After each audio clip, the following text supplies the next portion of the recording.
So now, something you may not have known. On Good Friday, Jews have in times past cowered behind locked doors of their synagogues with fear of a Christian mob seeking revenge for deicide. Just Google Good Friday, anti-Semitism, Jewish-Christian relations. The church back then morphed a Jew named Jesus, crucified by the Romans, into a Christian murdered by Jews. And the result was that on Good Friday in 1144, Jews were accused of what's called the blood libel, of taking blood from humans to put into Passover matzah. The power of this lie that Jews who do not believe in blood sacrifice would use blood for our poor man's bread resulted in entire communities and hundreds of thousands of Jews killed. Pope Innocent in 1215, Luther and others. I want to quote to you one edict, and this is the edict. During the last 3 days before Easter, and especially on Good Friday, Jews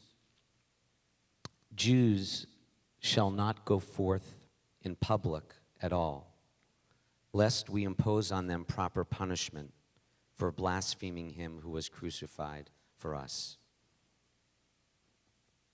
Everyone's been sending me that email about East Ukraine and the city of that rogue person talking about registering Jews. People need to understand history. Yes, we need to be vigilant about anti-Semitism. It's terrible in Europe, but do you understand the messianic times we're living in after what I just read?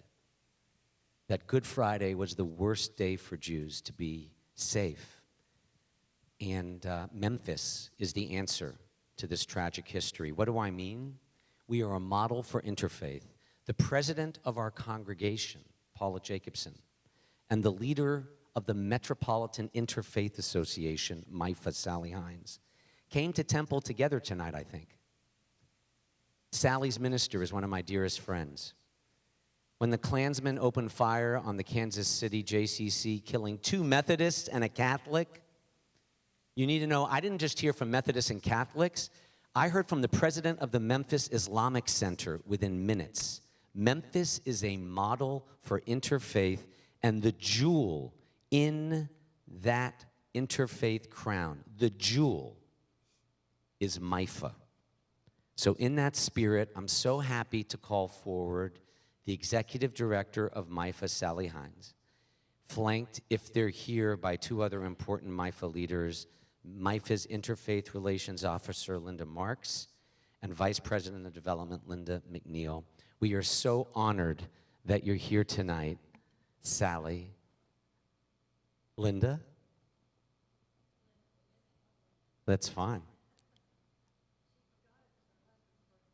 Well, entitled.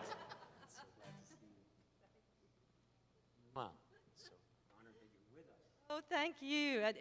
This has been delightful to be here tonight. It was really an honor for us. Thank you so much.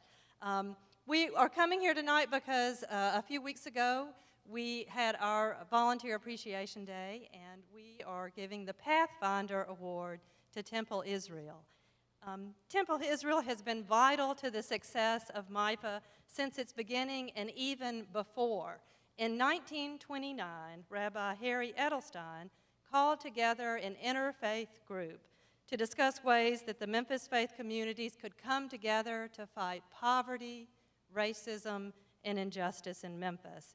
And from then until today, Temple's clergy and congregation have provided every imaginable kind of support. Rabbi Wax was a founder of MIFA.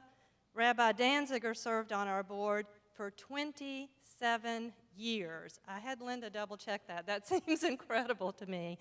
And you have partnered with us in countless ways. Several years ago, you held a Friday night service where you honored the MIFA Temple partnership, and you recognized Temple members who had participated and volunteered at MIFA, and I think virtually everyone here stood up. Temple Israel Sisterhood has been active in supporting MIFA's Families in Crisis programs, In the past, our Life Skills Institute, and more recently, our COOL program, College Offers Opportunities for Life. Members of Temple engage in several MIFA projects for Mitzvah Day every year. In 2009, Temple children gave up their Hanukkah gifts and instead donated $5,000 to MIFA's Emergency Services Program. And Temple Israel delivers Meals on Wheels, Route 40, faithfully every weekday. It is impossible to imagine MIFA without Temple Israel's partnership, support, and friendship. The Pathfinder Award is a beautiful stone engraved, which we have planted in the grass right outside our offices at 910 Vance, and it is engraved with the Temple logo and with the words MIFA Pathfinder Award, April 5th, 2014, celebrating 46 years of faithful support. This is the first time that the Pathfinder Award has been given to a congregation. We're so happy to be here, thankful for your partnership, and here's just a small reminder for you all to have. Thank you so much. So honored that you're here. Sally, thank you. On behalf of Paula, the officers, and all the trustees and members of Temple, and all the volunteers, Sally and Linda, I spoke with Bill Edelson, the son of Dr. Edelson, and he was choked up. He didn't know that his father was the inspiration for MIFA. And Rabbi Wax's son, Jonathan, and I are in touch. And so from strength to strength, and thank you for all you're doing.